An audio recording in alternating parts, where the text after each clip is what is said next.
So I was mentioning just before that I had just right before this podcast, I was sitting down and I was like, I need to, just kind of waste some time. And so I pulled up a notification on my phone, and the headline of it was that this guy was eaten, he was like in the mouth of a hippo 3 different times, like eaten by a Wait, hippo what? 3 different times. So this Like in the freaking same dude, day? yes, one massive attack. That freaking guy was a safari guide, and he went on some boats taking some safari people, and he got knocked off. So like they're going What? down this, they're going down this river, and then suddenly he gets knocked off. And when he falls into the river, he falls in and he's like, oh, this is weird, because like my legs are wet, but I'm not wet. And half of him was inside, his whole top half of his body was inside the hippo, and I guess he was too far down, so it spat him out. And then he gets attacked underneath, and a different male hippo grabs him underneath, and now his legs are in. So then he tries like to go for his gun, he's just like getting thrown around, and then it lets him go. And then another hippo comes from the side, so he's now been like the front, the under, the side, and now he's in the side, and it's just like tearing him up like a rag doll. And then this kayaker guy comes out and saves his life. And they thought he was going to lose like What? a leg and both of his arms. He only wound up losing one arm. And then this freaking dude goes and paddles. They did the most of the Zambezi River, which has like crazy, crazy rapids. And he was going down, like that.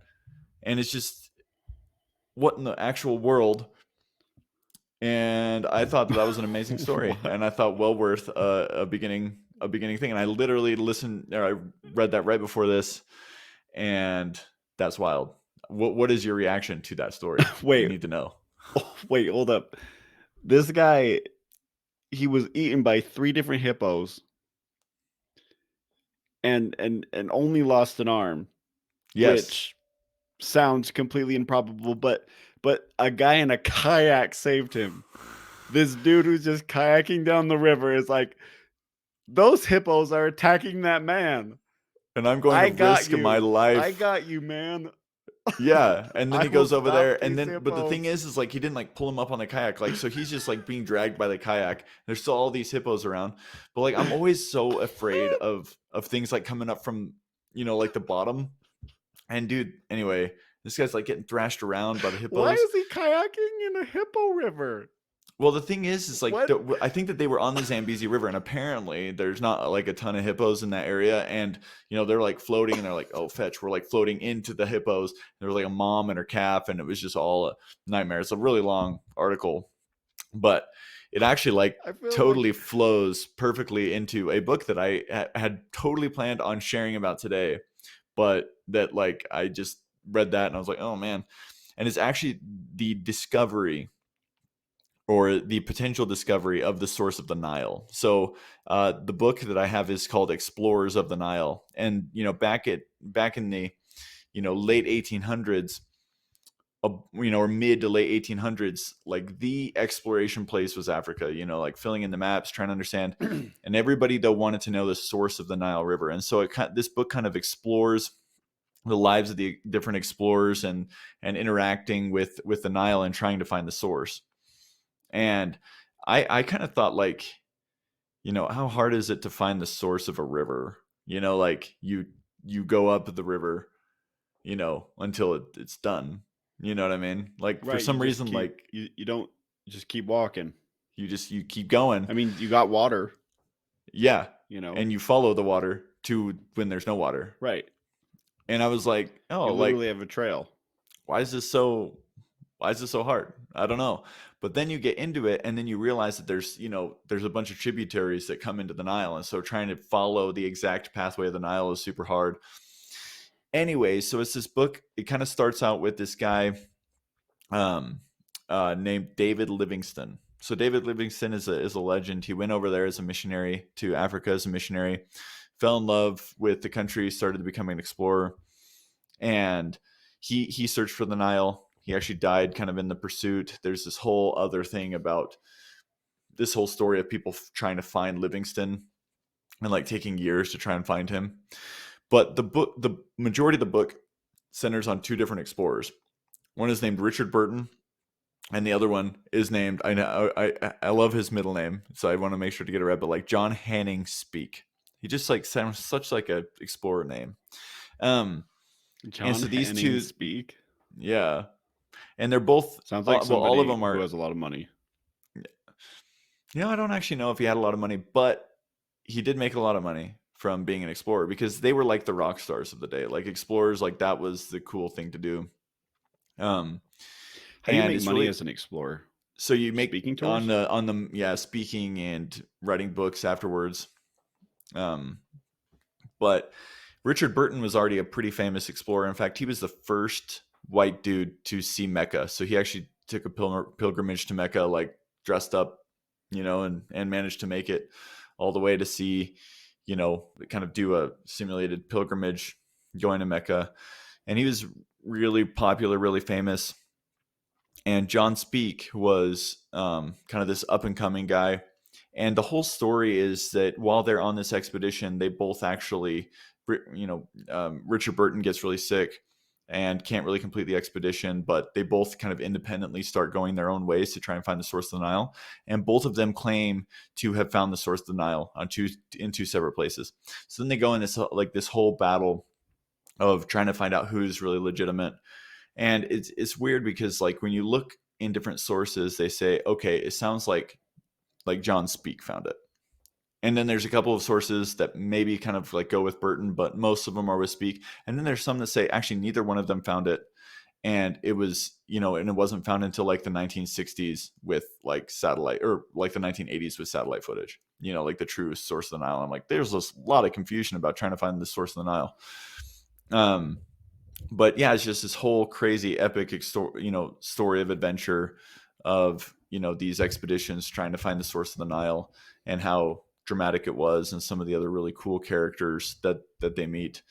And so overall, very exciting book. I think that the reason why it was so exciting from like the adventure perspective was trying to find things that are new, but then you kind of get the perspective of like there were people there forever. So like it's kind of like when you have exploration in the West, it's like, well, I mean, there were indigenous people there that knew all of these different things. They had been there for a really long time, and so I think what I liked about the book was also trying to take their perspective and saying, at the end of the day, this is an African story, and Africans were all there, and they were also the ones that were helping to make these discoveries. Um, and obviously, there was a lot Mm. of horrible things, that happened to them and mistreatment. But I would say, though, that overall, there's a lot of really positive stories that kind of come out of that. And I think that a lot of the people there didn't really see a whole lot of value from discovering the source of the Nile, but it was a way for people to make money, granted in a very dangerous vocation. But I think it just really, I think that the book though really did give me kind of this sense for what it was like to kind of enter into that world. Um, I would think as I read this, I spent some time in Ghana, and it felt so wild in some places, but like it's obviously not wild. But then to kind of think of that experience of what I considered wild, and then thinking it actually being wild must have been pretty scary Right, because of the hippos. Because hippos because of are the hippos. terrifying. Yeah, and they would like do these I river mean, expeditions, and I thought about that. There's crocodiles, and there's just a whole bunch of stuff, and they were all right. For me, though, well, I some of actually them. think what is most scary are gorillas. Like if I don't know why, but I feel like gorillas would be very scary. So it's kind of a toss up. It's like, if I'm on land, gorilla v hippo, gonna take the hippo because he's a little out of his element. But both of those animals very scary to me. Well, yeah, and I'm definitely not taking the gorilla in water. I mean, I'm not really familiar with the nautical exploits of gorillas.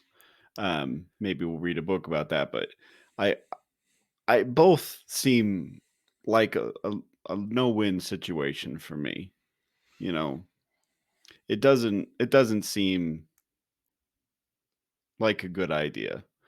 And the with the kayaker, like, oh, this is a place where there's supposedly not a lot of hippos.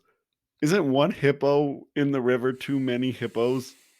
I mean, isn't that? I mean, going back to what you were saying, it's just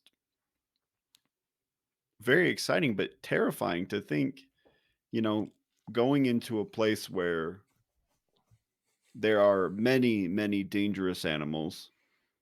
Um, and not only that, it's just a place that you don't know. It's not where you're from. The vegetation's different. The animals are different. The dangers are different. You get malaria all the Just time, which is what terrifying. they were plagued with all the time, and other foreign things, and having sores open all over because it's during the rainy season. Overall, not great, but they did it, and that was interesting, and it was fun to They listen to. did. I thought that it was a fun book. There's another book that's um about the same topic that I haven't listened to yet by Candice Millard, who's one of my favorite historical authors. And I think now that enough time has passed that I'd really like to kind of pick back up the story. So um, I'm probably going to listen to that. And but so anyway, overall, I found it really exciting because it's definitely a piece of history that I'm just not super familiar with, but obviously has to do with one of our continents and one of the deals with the subject matter of one of the largest rivers in the world. So anyway, overall, I thought it was great. But Kevin would love to hear about what you're listening to. Um, I'm gonna dive right into that, but before we do that, I think the biggest question is who was right as far as the source of the Nile? Nobody knows. So people are split. They still people are Yes. split on. Well, yeah. Some people say it was Burton. Some people say it was Speke, and some people say neither one of them found it, and then they found it via satellite in the 80s or something. Oh, so like they it's not like Burton said this is location A and the other guy's like it's location B. It's like they both just claimed to have found it first. Yes. Well, Oh, but okay. then, but I but the mean, satellite images actually say something totally different. The satellite images say, "Oh, well, maybe it's actually here, and maybe they didn't actually mean right here." So, like, there's just a whole bunch of controversy around it. Um, so it's hard to say. It's hard to say either way. Like, because they were around Lake Victoria, and then like the satellite images claimed that, the book didn't really go into as much about who was actually right, just more about like the contention part, and then they left it saying that nobody really right, knows, right. and so that was kind of exciting. But Yeah, yeah, overall, that's overall it was cool. fun. So so I've been stepping on my element a little bit lately. Um One thing that I like about reading books and trying to read a lot of books is trying to get out of my element of interests, you know, because if I had, if I just purely read, if I felt no desire to expand my horizons, I'd literally just be reading fantasy and science fiction and primarily lit RPG books, at least for the last little bit. That's what I'd be doing. And that is a, a large percentage of what I'm doing, but I like to find books that other people think are interesting on topics that I don't think are interesting and try to learn about it. Try to understand it. And that led me to read the book Spare by Prince Harry, the Duke of Sussex. I know this was, at the beginning of the year, this big deal of this book was coming out, and I had no idea why, besides the fact that somebody from the royal family had written a book, which I come to learn later was actually a big deal that there was a book at all. And then to learn some of the drama around him that I was just completely unaware about. I thought it was really interesting to learn because, the royal family and royalty in general is, I understand a lot of people are really interested in, you know, learning about the royal family and the king and queen. And I watched a few episodes of The Crown like 5 years ago or so, and I thought like, man, this is a beautiful beautiful show, beautiful cinematography. Heaven knows I had no idea what was happening, and that's pretty much where I left it. So that you know, I know Princess Diana was somebody, for sure, was somebody, and was very important to many people, and that's really about where I was. So, um, you ever seen The Crown? I have not. I have not. But Megan has always, my wife has been very interested in the royal family. So vicariously, I hear facts and then I store them away for conversations like this. So, did you, I read this book. Do you know who Prince Harry, the Duke of Sussex is? Which is a I dope title. do. I don't know what or where Sussex is, but he's the Duke of it. I Yep. think maybe Yep. he's still the Duke. Honestly, I wasn't 100% sure on that by the Yeah, end, I don't know if he had his title but stripped away as well, or if it was just that his kids don't have titles or something. I don't know. uh, yeah.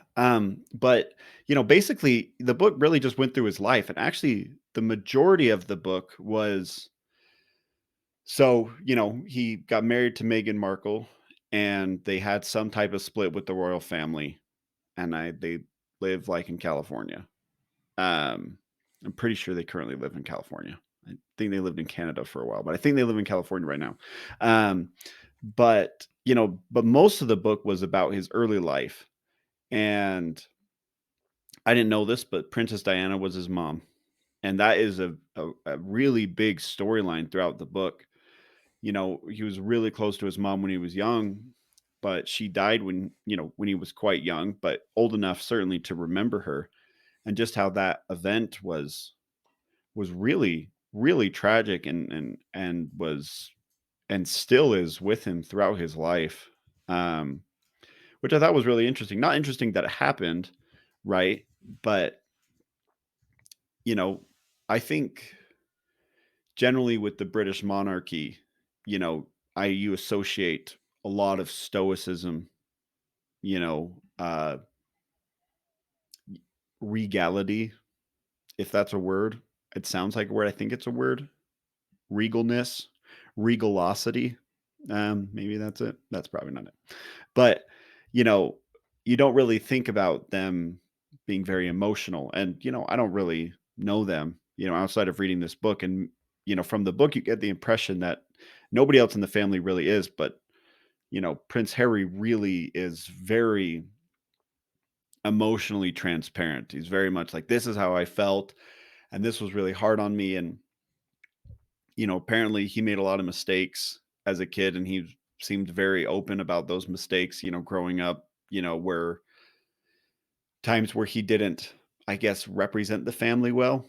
Maybe that's how you want to say it, but it was just really interesting. And I didn't know that he'd served in the military, apparently with not a little bit of distinction, Yeah, and I so think I that was was telling you that really he was interesting. a you know uh pilot, and he was doing this interview once, and I need to send the video to you, but like he's literally in the middle of the interview, and then like the sirens go off to say, "Hey, everybody to your ships," and he just like doesn't even think about it. You just see his like soldier mode turn on. He just takes off the thing and just runs. No nothing. I mean, it is honestly one of like the it's amazing. It honestly is such a manly moment. That's cool. I still remember Respect. seeing that. Yeah, it just like you could just see that like he Respect. wasn't just a member of the royal family. Like he was a soldier, and you could see that in that moment. And I thought that was really cool. Right. Um, yeah, and I as well. Like I don't know a ton about him, but what was it that had kind of led to his split from the royal family? Like what was that whole drama about? So it seemed like there were a lot of things. Um, one of the main kind of themes, there kind of seemed to be two themes that really exacerbated this split. I think the first one is, and this is not something I knew anything about, and maybe I just don't pay enough attention to these type of things, or maybe the U.S. media is different, or just it's just not picking up as much steam. But you know, throughout his lifetime, apparently the media got just more and more and more aggressive against the royal family, to a point where they were just constantly hounded, throughout his entire life.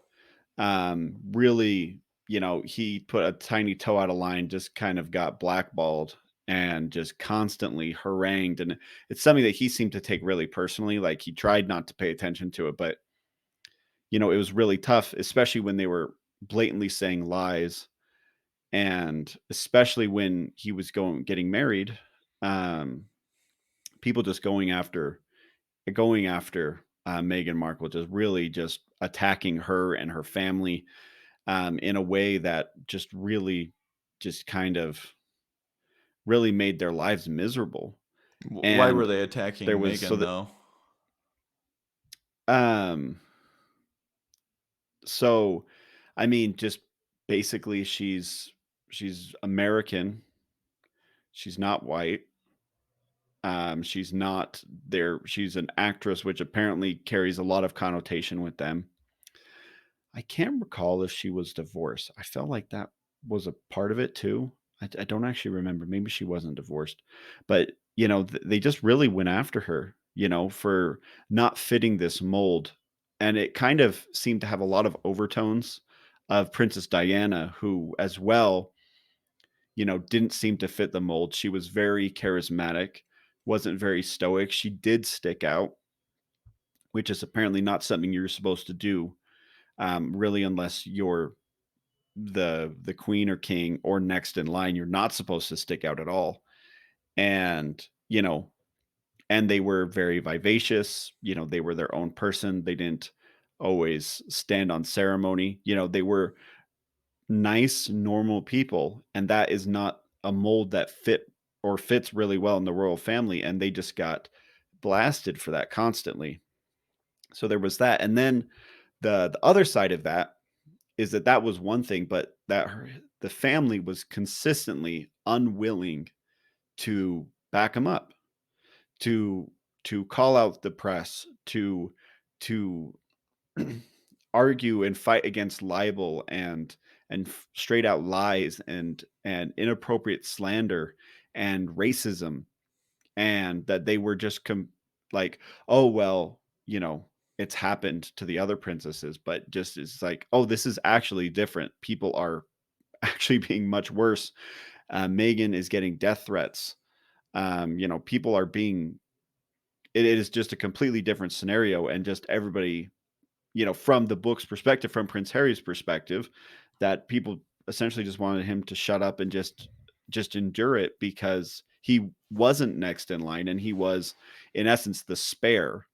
They go, the a theme that they hit on a lot is, apparently, Prince Harry's dad once Harry was born, that his duty was done because now he had an heir and a spare. And so he goes through this theme of being treated like and feeling like, not just from his family, but from everybody, that he's the spare, that he's not as important. That and I guess in some sense, to the royal family, he wasn't, because he wasn't next in line. He was indeed the spare, just in case Prince William died. And But he just could. the lack of. I mean, King He Charles could. is fairly old. Who knows what happens to William? I just wonder what, But as now you're talking, William has like, lots of I kids, just but can't help but, think of like what would the family say? And I don't really know very much about this topic, but like, clearly they are all on the same page, and it does kind of make you think, to some extent, you're born, right? And we're all born in different circumstances. They're born in a lot of circumstances. Do you owe, the circumstances anything? Do you not owe the circumstances anything? Like they're a very influential family in the world. They do a lot of philanthropic stuff. You know, I can see why a lot of people would criticize them and say, I mean, you kind of were like born in a castle. What do you have to complain about? But everybody's problems are very real, and they're very real to him. And just because he was born in a certain way, they're going to be equally as real as a poor person's problems to him, because we always make our problems regardless of if they are comparable, but like the way that we emotionally feel about them, are still the same. It's just interesting. I just wonder, right. like this family, right? Like there hasn't been a whole lot of drama for at least a lot of years, at least as long as I've been alive. and now there's this big drama. Nobody else is diverging from the family. What would they say? What's their side of the story? They're not coming out with a book. He's the one coming out with a book. You know, what does that mean? I mean, clearly he's got to know, like, he and Megan live a pretty dang good life, but it just kind of goes to show that, like, it doesn't really matter how good of your life could be if you're not good on the inside, or if your close family relationships aren't good, then, like, literally it counterbalances all this other good stuff. I don't know. To me, it, like this whole situation, like, just breeds so many questions for me. And it's interesting that you brought it up because I do feel like one of the major themes of the book, and one of the things he was trying to get across both overtly and covertly, was kind of that theme you're talking about. Like, yeah, a lot of people say, I'm a prince. I was born in a castle. I've had so much given to me. I have no right to complain. But like, hey, this is real. Like the challenges that I dealt with are real. Mental health issues that I've dealt with are real. The attacks on me, the personal attacks have been Right. real, and it's not easy. It is hard, and you do feel that throughout the book. You're like, that sounds absolutely miserable to exist like that.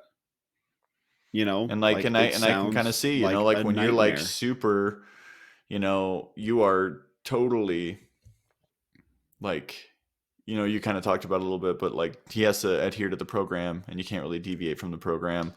That to me is so difficult and stringent, and it's probably really difficult to try and find your own, place.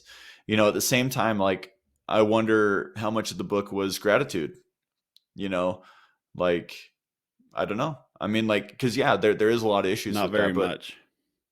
yeah, I mean, but also, like, where's the gratitude to kind of help balance out that? And I'm not saying like he has to be grateful that his family is, you don't have to be grateful for all the bad things in your life, but you know, got to be some good. He has a loving wife, hopefully. He has great children, I presume, and that's more than what a lot of people have. He does have financial security. That's a lot, more of what other people have. He has his health. It looks like. I mean, like, there is some things there that not a lot of people do have, and as you kind of just said, there isn't a lot of gratitude. Hopefully he feels that, Well, and I hope that with some I perspective he can feel it. well, I guess there's a lot of gratitude. I think, he has infinitely good things to say about his wife and his family, his children, Oh, like that's good. nothing but positive things. And, and I think he's very happy with where he is right now.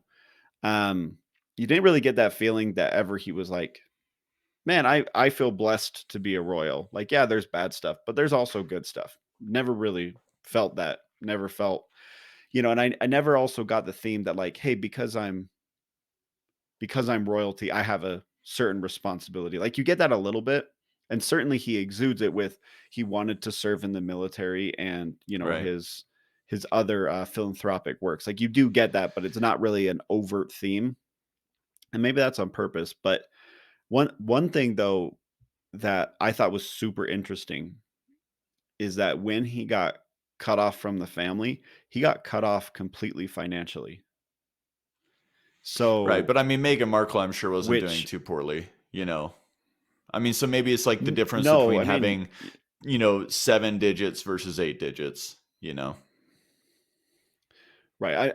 I doubt she was, I mean, she was on, I believe the show was called Suits for like 8 Yeah. seasons. She was a famous actress, but here's a point that they made. So like, imagine, you have constant death threats, you have constant things around you, but they took away the security. Oh, that's You not good. know, Year-round Yeah. security is like $5 million a year. Oh, Like and that's one of the numbers he threw out. So like geez. Didn't think not about that. only not only when they and also think about this, he was not allowed to make money as the prince. He wasn't allowed to go out and to be a stockbroker and to amass his own personal fortune. He wasn't allowed to make money off of his brand. He wasn't allowed to go on his own speaking engagements. He wasn't allowed to do any of that stuff. Like it's like, oh yeah, you get all your money from the crown, but you can't get money from anywhere else, which isn't a big deal until you no longer get money from the crown. So he's cut off really abruptly, no security, nothing. He and his new wife are in a place that's not their home. They no longer have a home. They no longer have, you know, really any money besides her money. And they now have a lifestyle. Like, yeah, their lifestyle is a lot, but it's not just their lifestyle. It's this their need, or whether it was a real need or perceived need. I mean, it probably was a real need, at least to some extent, to have that security. Then you have this gigantic need, and not just personal security, but you need to live in a place that's secure, because there are crazy people. There are people who are a lot less public figures that have been killed for a lot crazier things. And, so I think that dimension was like, oh, holy crap, that sucks. And also, from his perspective, he didn't even know he was getting cut off. He thought they had created a third, a different alternative where it was going to be kind of like step back, but they just pulled the rug out from under him and said, you know what? We told you one thing, but now that you're out of the country, you're actually cut off and your security's coming back home to us right now. It's like, what? Yeah, it's pretty Like, intense. I I I was thinking, service I think always makes you happy. I think that serving people makes you happy, and certainly when you look at his life, it seems that it's been nothing but service, and it seems like that's kind of the whole purpose behind the royal family. It is interesting though that maybe if your whole existence, like if you are forced to serve almost, maybe you don't get all the benefits of service. I tend to think though that you'd still get some because, like it's still service. It is just interesting though, despite all of this, how he couldn't have had that empathy and that love because, as you serve, you get love. It's just interesting that like his life is all about service, yet it doesn't seem like he gets any of the benefits of doing any of that service. It's kind of a bummer. Um, hmm. right. Well, interesting I book. think one of the, yeah, no, it's definitely something that even if you're not really interested in it, I think it's interesting. If anything, just to give you a perspective and make you think about things that you've never thought about before. And if the royal family is interesting to you, it's probably a really interesting book because that's what it's about. But what about you? What other books have you been reading lately? Well, the other book that I had wanted to highlight was called Scars and Stripes. It is actually kind of like a little complimentary a little bit in terms of it's another memoir that's written but just totally different style, in the way that is such a British story. This one is truly an American story. So it's about this guy named Tim Kennedy. Like his overall biography is that he was a Green Beret who then turned into a WWE fighter, which is crazy. And then finally oh wait, I'm sorry. I always get confused. Is it MMA or WWE? I always get so confused. I feel like I need to like look at MMA my is mixed martial MMA. He's an arts. MMA So that's like fighter, when you're not WWE. My okay. bad. I don't know That's anything about that's fighting. different. Right. And then so he and then finally it kind of goes into what he's doing now, and the whole book kind of ends with him going into Afghanistan to try and help save people, and gives a really interesting kind of on the ground perspective of the recent military extraction from Afghanistan. But so Tim Kennedy is born in San Luis Obispo, eventually goes to high school in San Antonio. But what I found really interesting about his story was like very crazy kid growing up. You can really start to kind of see like the very he was a wrestler. Like you can start to see like the physical strength. One of the cool things about him is that because he was a wrestler, and I know that like Kevin, you were a wrestler in high school, but like because he was a wrestler, it made him so deadly when he eventually got into his military training, because he could just lay out anybody, because it's not just about strength and about size, it's about the skill. And he had the skill, strength, and the size, so he just wasted everybody. We can get a little bit more into that. But probably one of the craziest stories though. So he becomes an EMT. He is like witness to this horrible accident. So he's trying to figure out his life. He tries to become a firefighter, gets fired, or he goes EMT, then firefighter. He had like wanted to become a cop. That was like his big aspiration in life. You know, his dad was a cop. He wanted to be a cop, and you had to wait till you were a certain age in order to go to the academy. So he goes, he becomes an EMT, then a firefighter, and then a cop, and he just winds up making really poor choices and winds up eventually getting fired as a cop. And that's what kind of led into September 11th happening, and then him joining the military.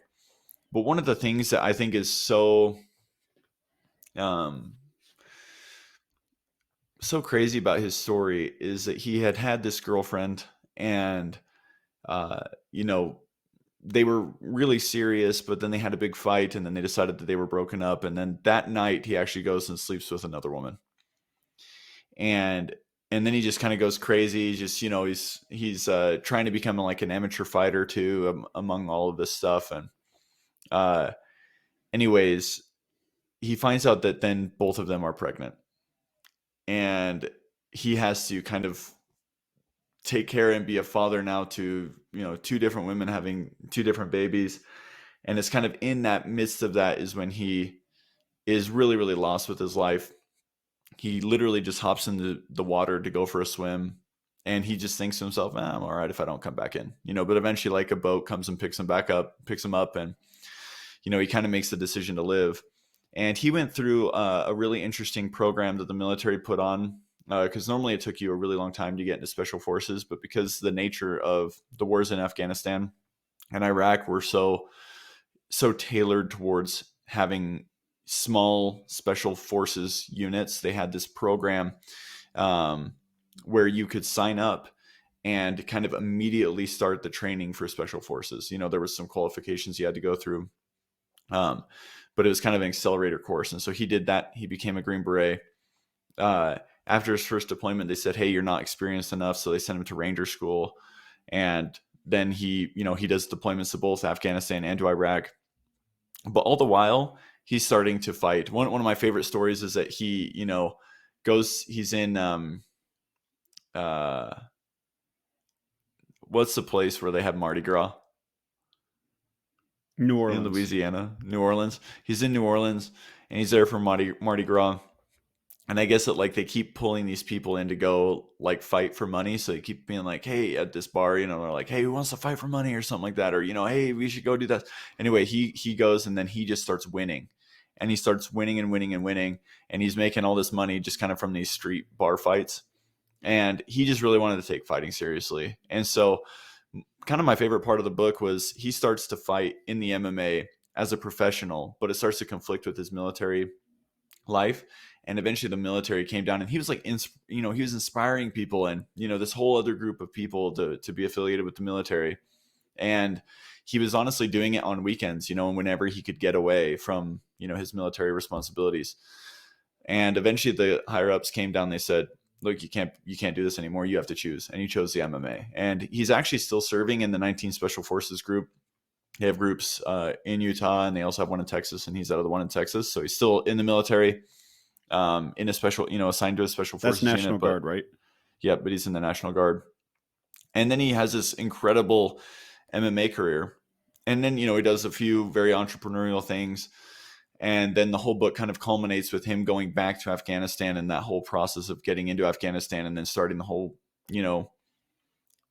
process of trying to help their friends who had really helped them to get out of the country. And pretty heartbreaking stuff. Very, very diligent, amazing people that had been allies to America were totally left high and dry. And he tells that story and doesn't really hold back any punches. But this guy's story is insane. But I think that what is cool is that he was able to leverage like one particular skill, and that was being really physical. He was able to like parlay it into so many different careers. And I think that's really powerful. When he really doubled down on a strength of his, and then he was able to see a pathway to make a lot of money, to, do some really incredible things for the country. Overall, very inspiring story. I really enjoyed it a lot. And he is hilarious and makes you laugh a lot in the book. I love a book that makes me laugh. So, question. So, you mentioned, kind of at the end that he's working to help get people out of Afghanistan. Are these people who are from Afghanistan who, you know, and now after, the military presence primarily has left, no longer have support? That's he's trying to help those people who. Yeah, well, he's trying to help them during the evacuation because afterwards they're pretty much all going to die, and so will their families. So he's trying to help get them and their families out, and is, unsuccessful in a lot of ways. It tells a story about this Marine Corps colonel that turns back 2 buses full of people that were qualified to leave, but because this colonel guy hadn't, sanctioned it, he turned them away, and that caused the deaths of a lot of those people because they weren't able to kind of come back, re-engage, and you know, very unfortunate. It's unfortunate. I think that really I was just listening to this historical lecture, and it says that all empires die in the Middle East, and it tells the story of, um, like, it tells the story of France, it tells the story of England, and then it tells the story of America and a bunch of other, countries throughout history that have pretty much gone to the Middle East to hopefully conquer it. But the Middle East will never be conquered. And it's just like the one constant is that empires go there. They think that they can do something. Russia, you know, like all these different empires, they go and they wind up spending a bunch of money. They wind up spending a bunch of lives, and then they get nowhere. And then their empires are too overextended, and then they crumble. And it was just essentially about how, like, dude, you can't come in to the Middle East and dominate it. It's just been the one constant throughout history is that it will do its own thing. And it was like a really interesting perspective, and I think kind of helped me see because freedom is not the default. I think a lot of the times we think as humans, we think that freedom should be like humans default, but it's not. It's actually power. Power is a default, and you look throughout history, like there's very very few times, like in ancient Greece, where a democracy can actually flourish. You look at America, there's very very few times that freedom becomes the default, and then there's kind of this pattern that democracies have.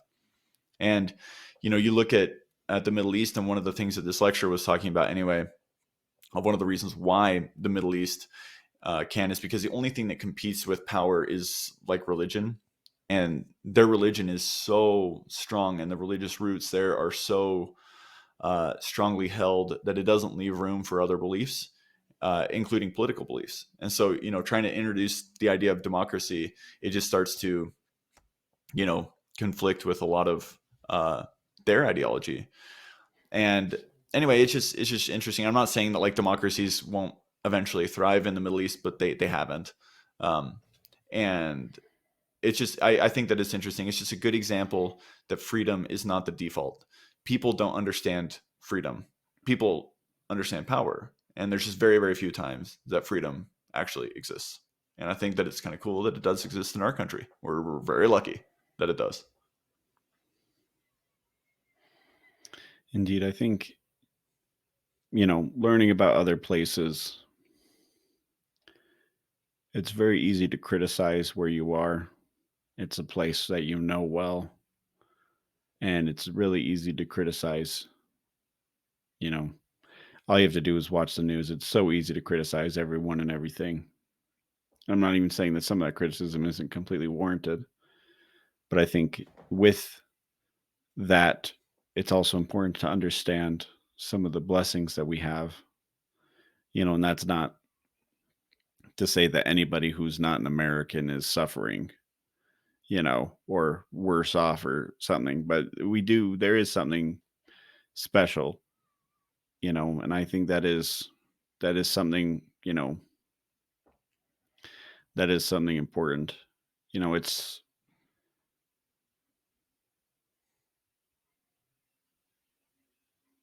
and it's just interesting to learn more about these places. I actually I like what they're I feel like so much, in like the news, like, oh, the military's pulling out of Afghanistan. And then that's the end of the story for most people. or just like, okay, this is happening and this is the end of the story. But the reality, life is just a lot more complicated. That there's a lot more that goes on there. And part of the story may be closed, but that doesn't. People still live there. Things are still happening. Those are still people. Those are still lives that are being affected, whether a large military presence of a foreign power there or not. For sure. So what's your other book that you wanted to review today? Yeah, yeah, but yeah, it got a little heavy there for a second. Uh, but so I read a book that is very, very different. Actually, speaking of ideologies, I read a book called Norse Mythology by Neil Gaiman, uh, and the title gives a lot away because the story is about Norse mythology, and it's actually really cool because Neil Gaiman, who's famous author, did American Gods and a bunch of other things. Um, he also reads the book, by the way, which I thought was really cool, and he actually does a really good job. Um, there are a lot of authors who decide to read their own works where they don't do as good of a job, but there are a few who do, and he does a good job. And he's always been really fascinated with Norse mythology. It's been something that's ever since he was a little kid is something that he thought was really, really interesting, and he wanted to get more involved with, or not involved with, but he just wanted to learn more about it. And he takes a bunch of stories. There's tons of Norse mythology that isn't covered. The book's just over 6 hours long, so it's not super long, but it just takes some stories and different time periods of the gods, and just kind of just it just has a few stories, and it talks about the different ages, kind of going from the beginning to the end to Ragnarok. um and it talks about Thor and Loki. And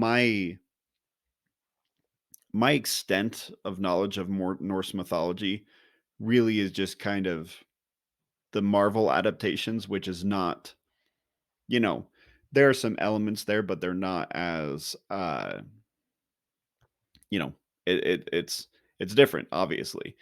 And I thought it was really fun to kind of learn more about what were these people like initially, like Thor. You know,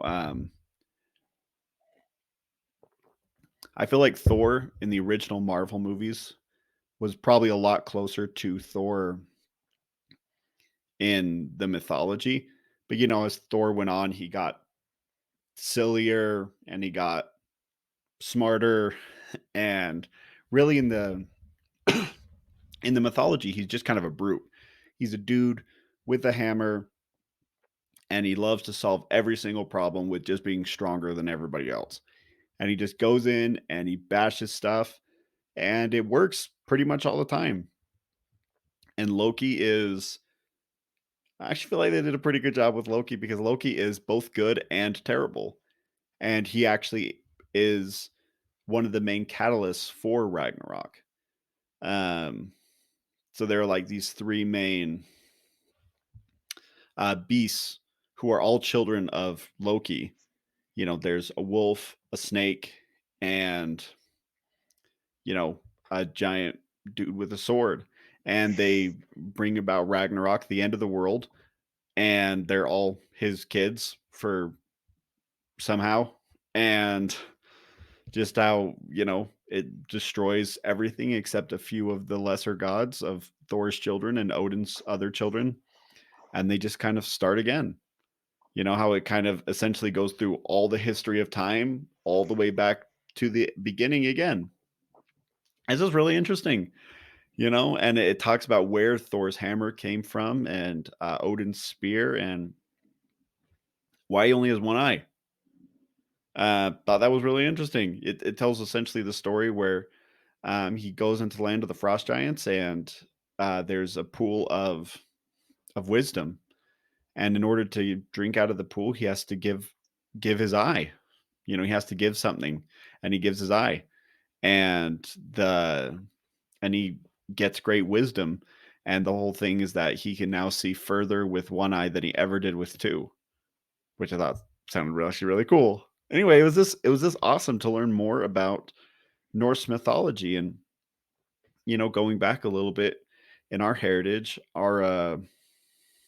you know, our great grandma was um Norwegian. Her parents were Norwegian, and um was that one more generation back? No, that yeah, and so were our great grandfather as well. They were Yeah, yeah, both of them were 100% Norwegian, which is crazy. yeah. So we have um yeah, so that's part of our, you know, that's part of our heritage and No, something I fact. never learned about, but I just thought it This was really guy really interesting. right here, he's Norwegian. Yeah. But while you But were doing that, no, like, go did ahead. it kind of give the human component about like who created these gods, why they create them, what's the significance of their stories, right? Because with every myth, there needs to be some sort of purpose, and mainly that is because somebody came up with it so that then they could teach some sort of lessons. You know, like the Odin lesson is a good lesson, but like who are the kind of the ones talking about these? Why were they talking about them? Kind of deal. Does he ever get into that in the book? Not really. So I actually recently also read a book, Mythos, which is by Stephen Fry, who writes and, like Neil Gaiman, also reads it. And that's about Greek mythology. And that book does get, so that book is almost three times as long. It's about 15 hours, so, two and a half. Um, and it gives a lot more stories, and it gives a lot more examples of specific myths that describe things. Um, like it talks about how there was this great weaver, and her name was like Arachna, and how she challenged one of the gods to weaving. She was boasting that she was the best weaver, and she challenged one of the gods to weaving, and they did a weave off. And uh you know when she uh when the god weaved, she weaved all these great things that the gods did. The gods are so much better than humans. And when the human when she was up, she was like, well, I'm not going to take that line down. So she did all these depictions of the gods doing, frankly, terrible things, of all the terrible things that Zeus and Poseidon and all the other gods have done to the humans. And this, that, like, gods aren't better than us. Gods are terrible. And after she finishes, she's so overcome with, like, how could I have done this? And so she goes and hangs herself. Um, but then the god, she's looking at it and she's like, this is the greatest, looking at it, and like this, she's a better weaver than I am. I'm part of my realm is the god of weaving, and she outweaved me in a weave off. And how then she's like, well, she blessed her so that she would, you know, spin and yarn or weave forevermore. And So she not brought her really a back from the surprise, dead to Arachna weave. big. Yeah, but her name was like, I think it was like Arachna, and she becomes an arachnid. She becomes, that's where spiders come from. You What? know, is this kind of what you were saying? Like they give so many examples of, like, oh, this is where, spiders come from because that happened. And there are like 10 stories in a row, and they even talk about it, about where the different flowers come from, about different things happening, and essentially something happening, a god crossing a mortal, and either something really good or really bad happens and somehow becomes a flower.